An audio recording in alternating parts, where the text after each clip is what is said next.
E aí, tá tudo bem com você? Eu sou o Wellington Calazans, estou aqui para mais um vídeo com cortes do Hora 10, edição da noite, o jornal da televisão pública de Angola no canal de notícias, que eu comento a geopolítica da atualidade.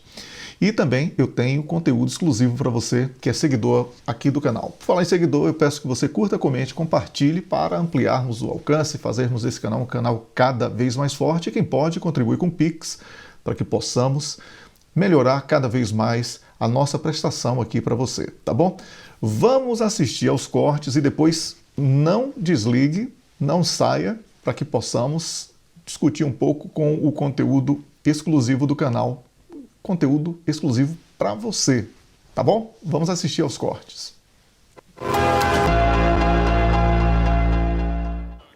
Seguimos para a atualidade internacional. O presidente dos Estados Unidos cumpriu nesta segunda-feira a promessa de impor tarifas de 25% sobre as importações de aço e alumínio. As tarifas vão afetar bastante o Canadá, principal fornecedor de aço e alumínio dos Estados Unidos. Brasil, México e Coreia do Sul também são importantes exportadores de aço para os americanos. O magnata republicano acrescentou que consideraria a imposição de tarifas adicionais sobre automóveis, produtos farmacêuticos e chips de computador. Entretanto, a União Europeia e o Canadá já prometeram uma resposta energética à imposição de taxas pelo governo de Donald Trump. E o presidente da Colômbia, Gustavo Petro, anunciou que pediu aos seus ministros e outros altos funcionários para colocarem os seus cargos à disposição no meio de uma crise governamental. O pedido do presidente, anunciado na sua conta social X, ocorreu após uma reunião na terça-feira, na qual Petro repreendeu quase todos os seus ministros por falta de progresso no cumprimento dos compromissos com os cidadãos. Por outro lado, alguns funcionários, incluída a vice-presidente Francia Marques, aproveitaram a ocasião para manifestar ao chefe de Estado sua rejeição pela nomeação de Armando Bennett como chefe de gabinete e de Laura Sarabia como ministra das Relações Exteriores. O partido do atual ministro do Kosovo venceu as eleições na jovem nação báltica. O movimento de autodeterminação de Albin Kurti, de esquerda, terá obtido cerca de 40,3% dos votos. Apesar da vitória, a formação política de Albin Kurti não tem maioria no Parlamento e terá que formar uma coligação para conseguir governar.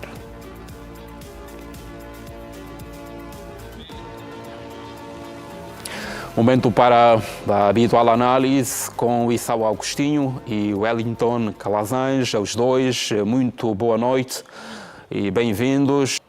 Boa noite, colega Sansão, Dombaste. Boa noite, o colega Issau deve chegar a qualquer momento. Boa noite a você assistindo a Hora 10, é um prazer estar aqui de volta. Vamos olhar para a primeira questão do dia. O presidente dos Estados Unidos cumpriu, portanto, na segunda-feira a promessa de impor tarifas de 25% sobre as importações de aço e alumínio, tarifas que vão, de alguma forma, afetar aqui o Canadá. Não apenas o Canadá. O presidente dos Estados Unidos, Donald Trump, como você falou, assinou ordens executivas que impõem novas tarifas de 25% sobre as importações, todas as importações de aço e alumínio para os Estados Unidos da América. Durante o anúncio no Salão Oval, Trump afirmou: "Hoje estou simplificando nossas tarifas sobre aço e alumínio. São 25%, sem exceções ou isenções." Mas alguns minutos depois, a Austrália já poderia receber uma isenção. Então, mais uma oscilada naquilo que é o discurso e a prática do que é anunciado por Donald Trump. Bem, essa medida, ela representa não apenas o cumprimento de uma promessa de campanha, mas também um movimento protecionista que busca, de acordo com a análise da equipe econômica de Donald Trump, nivelar o campo do jogo comercial, segundo a visão também do Donald Trump. Ao justificar a decisão, Sansão, o presidente Trump argumenta que outros países cobram tarifas elevadas sobre produtos norte-americanos, enquanto os Estados Unidos da América mantêm suas fronteiras abertas, com baixas barreiras comerciais. Com essa iniciativa, ele, de acordo com o anunciado oficialmente, pretende proteger indústrias estratégicas domésticas, como aço e alumínio, que têm enfrentado dificuldades competitivas em relação a fornecedores estrangeiros, especialmente da China. E aí chegamos no ponto que queríamos. Tudo corre para a China. De agora em diante, tudo que for falado por Donald Trump, pelos Estados Unidos da América de um modo geral, qualquer quadro do governo, sobre qualquer medida que pareça extremamente sui generis, o objetivo sempre será atingir a China. Isso foi tentado atingindo a Rússia através da Ucrânia. Não deu certo. Isso foi tentado com o anúncio do investimento astronômico em inteligência artificial. Não deu certo. Por isso, o Donald Trump quebra um princípio do liberalismo quando começa a tentar elevar as taxas para garantir que o seu país tenha competitividade. Ou seja, aquela lei de que quem oferecesse o melhor preço seria a melhor oferta na concorrência, não existe mais, de acordo com essa política aplicada nos primeiros dias de Donald Trump à frente dos destinos norte-americanos. Para além disso, o Donald Trump sinalizou que pode expandir as medidas protecionistas para outros setores, incluindo os automóveis, produtos farmacêuticos e chips de computador. Bem, como sabemos, por mais que ele taxe, por exemplo, os automóveis chineses, quem vai pagar mais caro será o povo norte-americano, porque os chineses continuarão vendendo de acordo com sua base industrial, sua capacidade de concorrência. O que vai acontecer é que Donald Trump poderá prejudicar a própria economia norte-americana, produzindo o que eu venho alertando há algum tempo, que essa palavra poderá entrar na moda e eu não quero ser esquecido, tá bom, Sansão? Estagflação. Economia estagnada com inflação. Por que isso? Porque a base econômica dos Estados Unidos da América gira em torno do consumo. Se Donald Trump taxa os produtos, ele pune o próprio povo que ele jurou na campanha que iria proteger, com um slogan, inclusive, muito simpático, American First. Mas me parece que não está sendo muito bem conduzida essa política. Aqui é uma questão de aguardar, porque estas tarifas anunciadas por Trump, elas refletem, na verdade, um protecionismo perigoso para o estatuto adquirido pelos norte-americanos, pelos Estados Unidos, né, historicamente, nas últimas décadas, como um país que defende o liberalismo econômico. Agora é esperar para saber quem vai sofrer primeiro, a economia interna norte-americana ou aqueles que serão impactados com esta taxação aí de 25%. Canadá, China, União Europeia, que são vários países, não é um país só, e Brasil. Vamos saber quem é que vai gritar primeiro, Sansão. E pegando esta sua deixa, qual é a sua visão em relação ao pronunciamento quer da União Europeia e do Canadá em relação a esta posição dos Estados Unidos? Prometem uma resposta à medida. Acha que será mesmo uma resposta à medida? Bem, só resta a quem se sente prejudicado buscar retribuir, né? É o que chamamos de reciprocidade diplomática. Nesse caso não seria diplomática porque é comercial, mas seria uma reciprocidade comercial. Vamos tentar encontrar aqui alguns fatores para responder melhor a sua pergunta, que foi muito inteligente, inclusive, tá, Sansão? Quando um país como os Estados Unidos da América começa a fechar as portas para muitos outros países, ele está abrindo um precedente muito perigoso para o próprio país. Ou seja, os Estados Unidos tendem a sofrer mais do que todos os outros que aparentemente estão sofrendo. Por que isso? Porque se vários países em diferentes setores passarem a aplicar sanções, o número de áreas atingidas e que prejudicam a economia americana será maior do que apenas, por exemplo, o ferro e o aço, que está sofrendo esses 25% de taxação. Por isso, eu temo que esta guerra comercial iniciada por Donald Trump, ela puna muito mais as pessoas que têm menos. Porque quem tem muito não vai sofrer com isso. É o que, lamentavelmente, temos que admitir. Seguimos para a Colômbia, onde o presidente anunciou que pediu aos seus ministros e outros altos funcionários para colocarem os seus cargos à disposição. Wellington, o que é que de facto se está a passar na Colômbia? Situação extremamente delicada, né?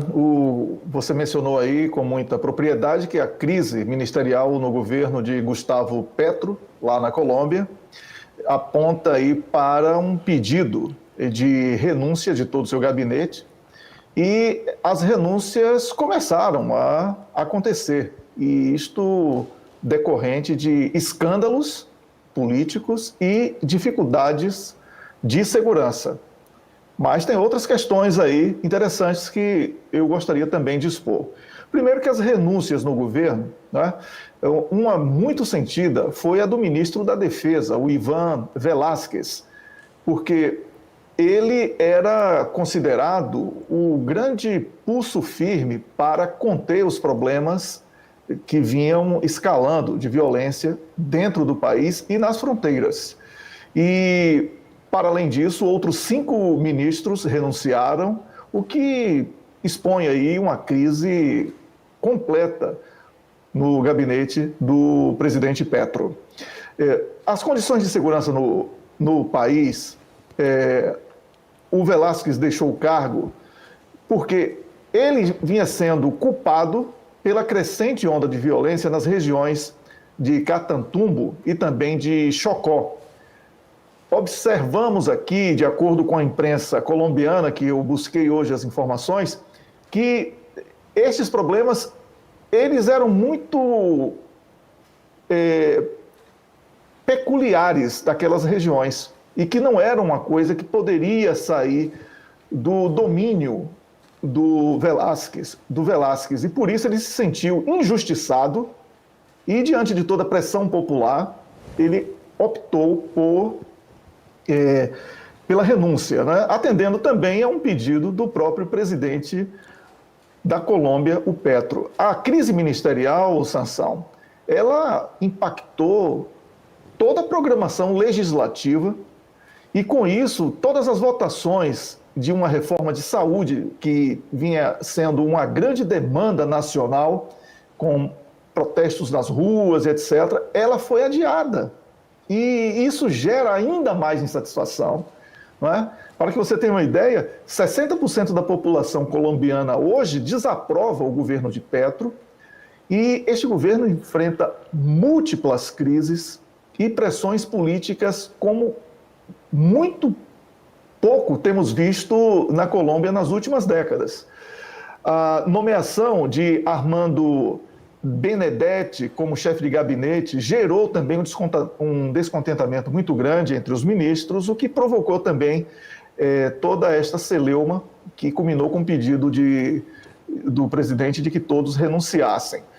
A vice-presidente França Marques, por exemplo, ela expressou a sua desaprovação em relação à escolha do chefe de gabinete do presidente Petro, o que agravou ainda mais a impossibilidade de manutenção do governo que estava nomeado. A situação econômica, para concluir, eu gostaria de dizer que a situação econômica na Colômbia é tão crítica que, durante uma reunião que foi transmitida para todo o país em rede nacional, de televisão e de rádio, o presidente da Colômbia, Gustavo Petro, declarou que a cocaína poderia ser legalizada e vendida como vinho. Então, um presidente que chega a propor isso está em desespero, Sansão.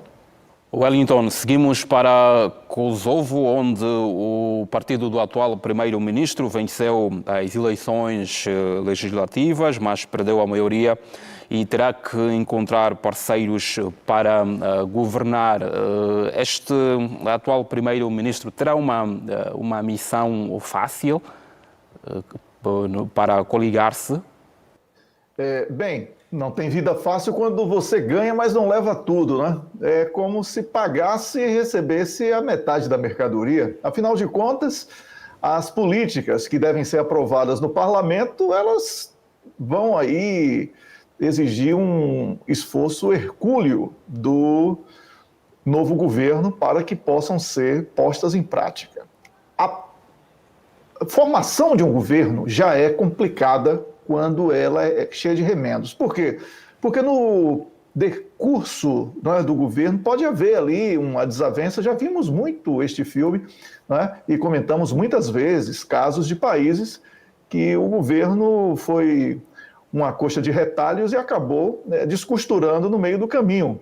Né? Se os pontos não forem bem dados, aí a situação vai ficar extremamente complexa, porque o partido governante, liderado pelo primeiro-ministro, que é nacionalista de esquerda, o Albin Kurti, ele emergiu como vencedor, com cerca de 42% dos votos, e essa vitória é uma vitória que aponta para uma perda de maioria, como você colocou, Sansão. E isto significa risco de um governo frágil, porque pode levar a paralisias legislativas, crises de confiança e até mesmo a convocação de novas eleições, caso o governo não consiga sustentar sua base de apoio. Para além disso, um governo frágil, ele pode comprometer a capacidade do Kosovo de lidar eficazmente com questões urgentes, como as reformas estruturais,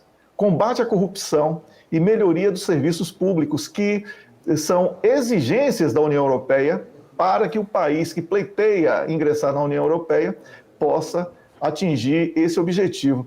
Então, é realmente um pouco complicado, porque vamos aqui também falar sobre a economia do país, que enfrenta desafios muito grandes, incluindo as altas taxas de desemprego, baixos níveis de investimento estrangeiro e também uma infraestrutura que carece de investimentos urgentes. Então, esse governo frágil pode dificultar a implementação de políticas econômicas voltadas para o crescimento sustentável e a criação de empregos.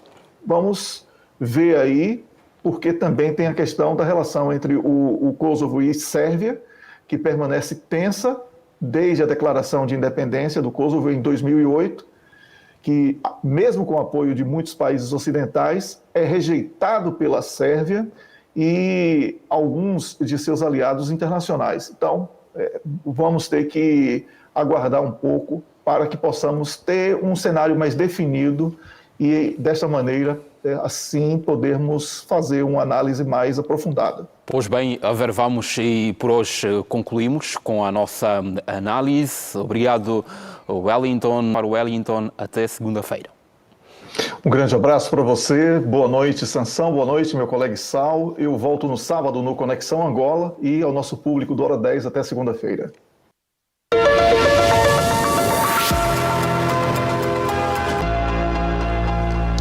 Você assistiu aos cortes do Jornal Hora 10, do canal TPA Notícias, da televisão pública de Angola. Espero que você tenha gostado das minhas opiniões sobre diferentes temas que foram abordados ao longo do programa, tá bom? E agora, para você que é seguidor do canal, eu tenho conteúdo exclusivo. Antes, eu peço que você curta, comente, compartilhe. Quem pode, contribui com o Pix. Pode contribuir aí, não é? Afinal de contas, precisamos desse seu apoio. E hoje, quarta-feira, né, dia 12 de fevereiro, porque está sendo gravado logo depois da minha participação no Hora 10, na terça-feira à noite, então já passa de meia-noite aqui, então já é quarta-feira, dia 12, é o aniversário da Amanda Rabuski, a nossa grande colega aqui do canal, a nossa grande parceira aqui de todas as horas. E parabéns para Amanda Rabuski, muitos anos de vida, saúde, felicidade, prosperidade. Você é uma pessoa fantástica, que merece tudo de bom. Então, está dado aí o recado, homenagens. Você que está me assistindo pode também aí mandar mensagens bonitas, hein? Atenção, para a Amanda, que ela merece, tá bom? Bem, eu queria trazer como um dos conteúdos exclusivos essa situação de Israel, porque hoje o pessoal do Iêmen, e aí você deve lembrar que o grupo Houthi, os Houthis do Iêmen, como chamamos, né? Eles falaram que se Israel ferir o acordo de cessar-fogo, eles irão atingir com tudo. Falei sobre isso, né? Que Israel está tentando buscar uma instabilidade que ele não terá condição, mesmo com o apoio dos Estados Unidos, de fazer frente a todos os países da região que estão unidos. Pela primeira vez, Israel conseguiu unir todos os países da região contra ele. E, segundo o Iêmen, os dedos estão no gatilho. E o país diz estar pronto, os Houthis, né? Estar prontos para agir se Israel retomar as guerras em Gaza e também no Líbano. Atenção, também no Líbano, não apenas essa questão de Gaza. E eu vejo com alguma preocupação, porque tanto Donald Trump como Benjamin Netanyahu estão com discursos extremamente provocadores, e isso não ajuda em nada a pacificação da região, não é? O Hamas condenou o cancelamento de subsídios a famílias dos mártires e prisioneiros, porque esses subsídios eles eram um estímulo, né, para que mais e mais voluntários agissem de acordo com os objetivos de proteção da Palestina. Aí é uma situação delicada que quem conhece um pouco sobre a história ali da Palestina entende que há muita coisa estranha naquela autoridade palestina, não é? Bem, o Netanyahu ordenou que militares façam um reforço de tropas em Gaza, ameaçando pôr um fim ao cessar-fogo, e isso poderá culminar com uma instabilidade de grande proporção. O rei da Jordânia rejeitou o plano de Donald Trump de realocar os palestinos, e isto também é mais um empecilho, porque, como falei no vídeo anterior, o Egito já havia prometido fazer a mesma coisa. Então a situação vai sendo agravada. Se houver o avanço da ofensiva de Israel contra a população civil, na tentativa de realocar, isto vai provocar um desastre humanitário assim, sem precedentes, mas também vai gerar uma revolta enorme, com consequências muito graves para Israel. Esta é, lamentavelmente, a maneira que temos que analisar o cenário que está sendo construído. Aqui não é torcida para A, ou B ou C. Não é? Israel não aceitou o cessar-fogo, ainda que sabíamos, e você que é meu seguidor sabe, eu avisei isso a todo instante, de que ele não iria cumprir, mas ele não fez isso porque ele é bom. Ele fez isso para se reequipar, e porque estava tomando muita porrada, tanto do Hezbollah, né, foi admitido pelo ex-ministro da Defesa de Israel recentemente, como também do Hamas. O Hamas voltou mais forte do que antes. Então, a situação de Israel não é boa. Essa ousadia que flerta aí com o desespero de Benjamin Netanyahu, que precisa se agarrar ao poder, porque se ele perder o poder ele vai ser preso, né? Ele é condenado por corrupção. Então a situação pode ficar ruim para todo o povo de Israel. E Donald Trump só jogando gasolina aí na fogueira e vamos ver como é que isto poderá realmente acabar.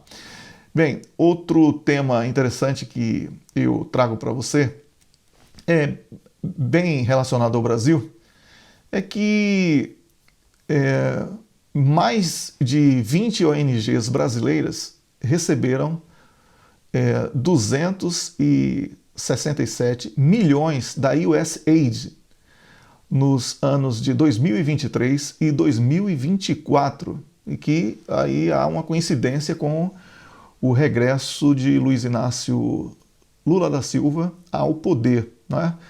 E por isso esta medida de Donald Trump, ela tem sido vista como um duro golpe nas pretensões, especialmente daqueles que defendiam a agenda woke no Brasil, né?